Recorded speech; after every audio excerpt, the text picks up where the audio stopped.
students, welcome to our YouTube channel Education Point Coaching Classes.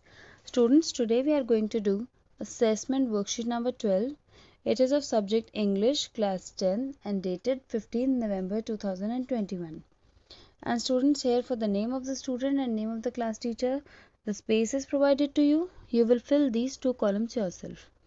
So let's see what's there in the worksheet today. बच्चों, जो आज आपके पास worksheet आई है वो बहुत ही इजी वर्कशीट है.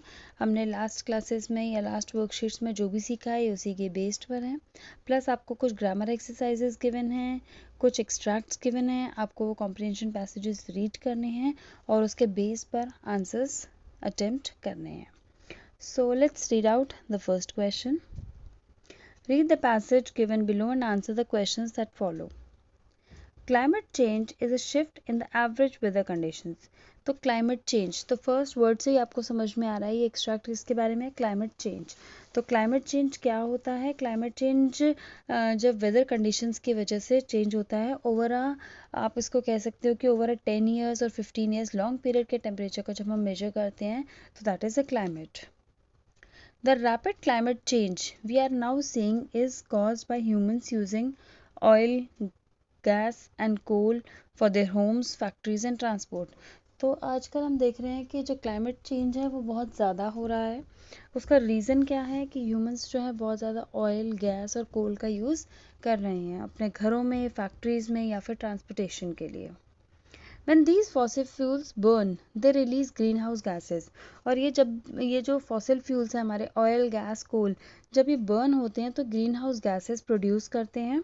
और मोस्टली उन ग्रीन हाउस गैसेस में सबसे ज़्यादा कौन सी प्रोड्यूस गैस होती है? That is carbon dioxide. These gases trap the sun's heat and cause the planet's temperature to rise. तो ये जो gases हैं वो क्या करते हैं? सन की हीट को ट्रैप कर लेते हैं और जो हमारे जो टेम्परेचर है प्लैनेट का, अर्थ का, उसको क्या कर देते हैं? टेम्परेचर को राइज कर देते हैं. The world is now warmer than it was in 19th century and the amount of CO2 in the atmosphere has risen by 50%. तो वर्ल्ड कह रहे हैं कि ये जो पैसेज में बताया गया है कि जो वर्ल्ड है आज जो जितना वार्म है 19th सेंचुरी में इतना वार्म नहीं हुआ करता था. क्यों? क्योंकि उस समय इतनी कार्बन डाइऑक्साइड की एटमॉस्फेयर में क्वांटिटी नहीं थी. But now it has risen to 50%, यानी कि जितनी थी उससे 50% मोर हो चुकी है कार्बन डाइऑक्साइड की quantity. Extreme weather events are already more intense, threatening lives and livelihoods.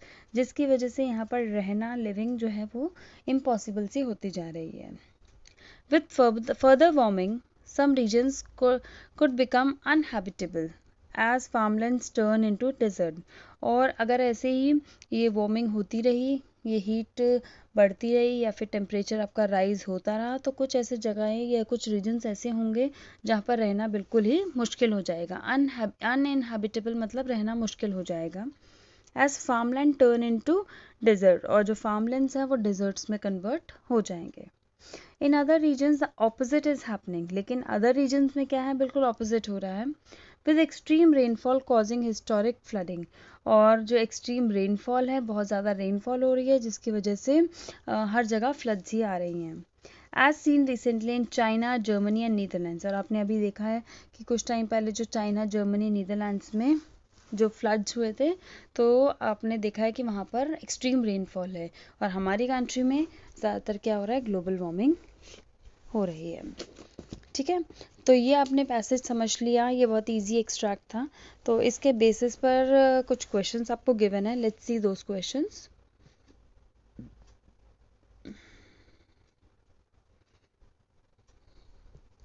Climate change is happening rapidly because. Climate change बहुत जल्दी बदल रहा है, चेंज हो रहा है क्लाइमेट. क्यों हो रहा है? रीज़न क्या है? Human beings burn fossil fuels to run factories and vehicles. जो ह्यूमन बींग्स है वो फॉसिल फ्यूल्स को बर्न कर रहे हैं और फैक्ट्रीज और व्हीकल्स को रन करने के लिए. When burned, these fossil fuels release large amount of carbon dioxide. और जब ये fossil fuels burn होते हैं तो कार्बन डाइऑक्साइड रिलीज करते हैं. Green house gases trap the heats and raise the planet temperature. या जो ग्रीन हाउस गैसेज हैं वो सन की हीट को ट्रैप करके प्लैनेट का टेम्परेचर बढ़ा देते हैं. और the fourth option is all of above. तो इसका जो करेक्ट ऑप्शन होगा वो होगा डी पार्ट, क्योंकि ये तीनों ही चीज़ें तीनों की वजह से ही हमारे जो क्लाइमेट है वो चेंज होता जा रहा है। तो इसका करेक्ट ऑप्शन होगा D part. Now B part, select the most appropriate option for 1 and 2. The amount of carbon dioxide in the atmosphere has risen by 50%. तो आपको पैराग्राफ में गिवन है yes, जो कार्बन डाइऑक्साइड का जो टेम्परेचर है वो 50% से ज़्यादा बढ़ गया है। तो this statement is true. As a result the world is becoming cooler, और इसकी वजह से क्या हमारी जो वर्ल्ड है वो कूलर होता जा रहा है? नो, कूलर नहीं होता जा रहा, वो वार्मर होता जा रहा है। तो this statement is false. So let's see the options. 1 is false, 2 is true, no. 1 furthers the meaning of 2, 1 जो है वो 2 का मीनिंग फर्दर कर रहा है, no. 2 is false and 1 is true, yes. Both 1 and 2 are happening together, no. So इसका जो correct option है दैट इज सी पार्ट, कि 2 जो है हमारा फॉल्स स्टेटमेंट है और 1 जो है वो करेक्ट स्टेटमेंट है। Okay, so let's move on to C part. Which word in the passage means not possible to live in? तो पैसेज में क्या वर्ड गिवन है जिसका मतलब है कि रहना मुश्किल हो रहा है, इम्पॉसिबल सा हो रहा है? थ्रेटनिंग नहीं, वार्मिंग नहीं, फ्लडिंग नहीं, अनइनहैबिटेबल। तो पैसेज में हमारे को ये वर्ड गिवन है अनइनहैबिटेबल, यानी कि इस ग्लोबल वार्मिंग के साथ रहना इम्पॉसिबल सा होता जा रहा है। Okay, now question number 2, Which of the following is not an essential detail in complaint letter? अगर हम कंप्लेंट लेटर लिखेंगे तो कौन सी डिटेल्स हमें नेसेसरी नहीं है, हम अवॉइड कर सकते हैं? प्रोडक्ट नंबर, यस हमें ये देना पड़ेगा। कैश मेमो नंबर, यस हमें ये भी प्रोवाइड करना होगा। Date of purchase, yes. Bar code of the product, हमें जब हम कंप्लेंट लिख रहे हैं तो बार कोड, उस प्रोडक्ट की बार कोड की कोई भी ज़रूरत नहीं पड़ेगी। तो करेक्ट ऑप्शन क्या होगा हमारा? D part. Okay,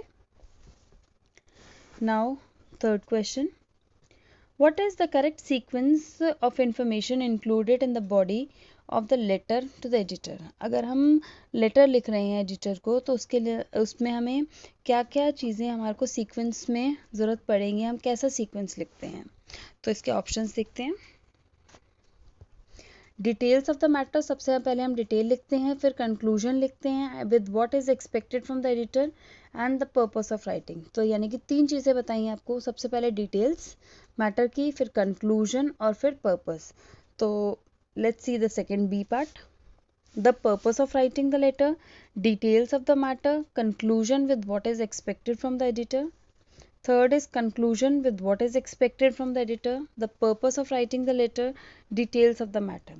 तो जब भी आप लेटर लिख रहे हैं एडिटर को तो सबसे पहले आप पर्पस मेंशन करेंगे कि आप लेटर क्यों लिख रहे हैं, देन उसकी डिटेल्स मेंशन करेंगे मैटर की क्या प्रॉब्लम है, और उसके बाद कंक्लूजन आप सबसे एंड में देंगे जिसमें आप एक्सपेक्ट करते हैं एडिटर से कि वो क्या करे, तो आप उससे कुछ एक्सपेक्टेशन रखते हैं। तो इसका जो करेक्ट जो ऑर्डर होगा वो क्या होगा? सबसे पहले होगा पर्पस, देन डिटेल्स, और कंक्लूजन हम हमेशा एंड में लिखते हैं। तो this would be the serial order of this letter. Okay, तो correct option would be the B part. चलिए, let's see the fourth question, only dash students could solve the problem in the given time. तो only, the few, a few, many और a little. तो इसका जो correct option होगा वो क्या होगा? A few. Only a few students could solve the problem in given time. Next, you dash leave town till the culprit is caught, कि तुम इस टाउन को छोड़कर नहीं जा सकते जब तक कल्प्रिट पकड़ा ना जाए। तो आप एक तरह से ऑर्डर भी कर रहे हैं, रिक्वेस्ट नहीं कर रहे, ऑर्डर कर रहे हैं कि आपको यहाँ से नहीं जाना। तो यू शुड नॉट नहीं, यू नीड नॉट नहीं, यू मे नॉट नहीं, यहाँ पर यू कैन नॉट, तुम नहीं जा सकते। तो जब आप किसी को हक से बोलते हैं, ऑर्डर देके बोलते हैं, तो आप क्या यूज़ करेंगे? Can not. You can not leave town till the culprit is caught. Okay, चलिए, let's move on to question number 6. Which option displays the correct change of the following to reported speech? तो आपको ये एक sentence दिया है, आपको reported speech में इसको कन्वर्ट करना है। So let's see the sentence.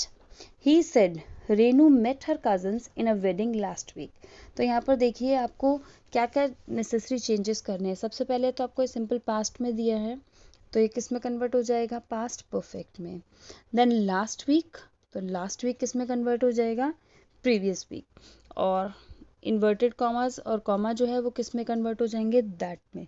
तो ये जो नेसेसरी चेंजेस है जिस भी सेंटेंस में फुलफिल होते हैं हमारा वो ऑप्शन करेक्ट होगा। सो let's see the options. He said that Renu met his cousins in a wedding last week। यहाँ देखिए लास्ट वीक का last week as it is use किया गया है और मेट का met as it is use कर दिया, तो इसमें हमने पास्ट परफेक्ट यूज़ नहीं किया, तो this sentence is not correct. Now the second sentence, he exclaimed that Renu met her cousins in a wedding the previous week। तो यहाँ पर met का as it is met रहने दिया, verb change नहीं की, तो this also is not the correct option। Then he said that Renu had met her cousins in a wedding the previous week। यहाँ पर आपको had met यूज़ किया गया है, previous week भी यूज़ किया है और यहाँ पर that भी यूज़ किया है, तो ये ऑप्शन हमारा करेक्ट है। इसके बाद हम डी ऑप्शन भी एक बार चेक कर लेते हैं कि उसमें क्या प्रॉब्लम है। ही आस्क्ड, यहाँ पर आज से ही आपको सेंटेंस पता चल रहा है कि आज लिखा है, यहाँ पर पूछा नहीं। ही सेड कहा है तो आज अब हो ही नहीं सकता। Had met her cousins in a wedding the previous, तो ये ऑप्शन भी हमारा रॉन्ग होगा। तो इसका जो करेक्ट ऑप्शन होगा वो होगा हमारा C part. Okay, now question number 7। So let's read question number 7. Read the extract given below and answer the questions that follow. She has to find Wanda Petronsky. Maybe she has not yet moved away. Maybe Peggy would climb the heights with her, and they would tell Wanda she had won the contest, that they thought she was smart and the 100 dresses were beautiful. तो यहाँ पर जो Wanda, ये जो आपको extract given है ये आपको गिवन है 100 ड्रेसेस से, और यहाँ पर जो दो गर्ल्स हैं that is Peggy and Maddy, तो ये जो दोनों फ्रेंड्स हैं वो वोंडा पेट्रोन्सी को ढूंढ रही हैं और उसको ये बताना चाहती है कि उसने कंपटीशन जीत लिया है और उसको कंग्रेचुलेट करने के लिए उसको ढूंढ रही हैं। ओके, चलिए इसके बेस पर जो क्वेश्चंस हैं वो देख लेते हैं। Why did Maddy want to find Wanda Petronski, तो मैडी वोंडा को क्यों ढूंढना चाहती है, to hurt her feelings, to tease her about the 100 dresses, to congratulate her for winning the contest and none of above. तो यहाँ पर वो उसको कंग्रेचुलेट करने के लिए ढूंढ रही हैं कि उसने कॉन्टेस्ट में जो पार्टिसिपेट किया था उसमें वो जीत गई है, तो करेक्ट ऑप्शन होगा हमारा C part. Now question number B part. Select the words that best describe Wanda Petronsky। तो Wanda Petronsky क्वाइट थी, yes क्वाइट थी। राउडी बिल्कुल नहीं थी। असर्टिव बिल्कुल नहीं थी। स्मार्ट yes थी। आर्टिस्टिक yes वो भी थी। मिस्चीवियस नहीं थी। तो इसका जो करेक्ट ऑप्शन है दैट इज 1, 4 एंड 5। तो इसमें से हम आंसर्स में से ऑप्शन चूज कर लेते हैं डी पार्ट। तो फर्स्ट, फोर्थ एंड फिफ्थ, तो D is the correct answer for this question। okay, चलिए let's move on to question number 8। लेंचोस fields were destroyed by, तो लेंचो के जो fields हैं वो कैसे डिस्ट्रॉयड हुए थे, गेल से, हेलस्टोन से, टोर्नाडो से या हरिकेन से। तो टोर्नाडो, गेल और हरिकेन से नहीं हुए थे, उसके जो fields हैं वो हेलस्टोन से डिस्ट्रॉय हुए थे। Now the question number 9. Pick the option that lists the boy's thoughts that match with the line। तो यहाँ पर ये जो आपको लाइन गिवन है वो आपको बॉल पोएम से गिवन है। सो जो बॉय के थॉट्स हैं वो आपको बताने हैं। As he stands rigid, trembling, staring down। तो ये जो बॉय है उसकी जो बॉल है वो पानी में गिर जाती है, तो उस समय वो खड़े होकर वो क्या सोच रहा है। I wonder how can I retrieve the ball, I guess I need help। तो वो ये सोच रहा है कि मुझे हेल्प की ज़रूरत है, वो बिल्कुल नहीं सोच रहा। Good riddance, now I can new one, I have been waiting for a while। तो कह रहे हैं कि अब मुझे अच्छा मौका मिल गया है, मेरी बॉल घूम गई है तो मैं दूसरी बॉल खरीद लूँगा, तो ये भी नहीं सोच रहा। I think I can catch it if I run through the alley, I must cut it off before it falls in the harbour. तो वो सोच रहा है कि वो जो बॉल है वो बहकर पानी के साथ वो हार्बर में चली जाएगी, तो मुझे कोशिश करके मुझे जल्दी से जाना चाहिए और बॉल को ढूंढ लेना चाहिए। तो ऐसा भी नहीं सोच रहा। फोर्थ में देखते हैं, फोर्थ में क्या ऑप्शन गिवन है। Oh I have lost it, it's gone for ever, that was all the time I wish with it, that time is over.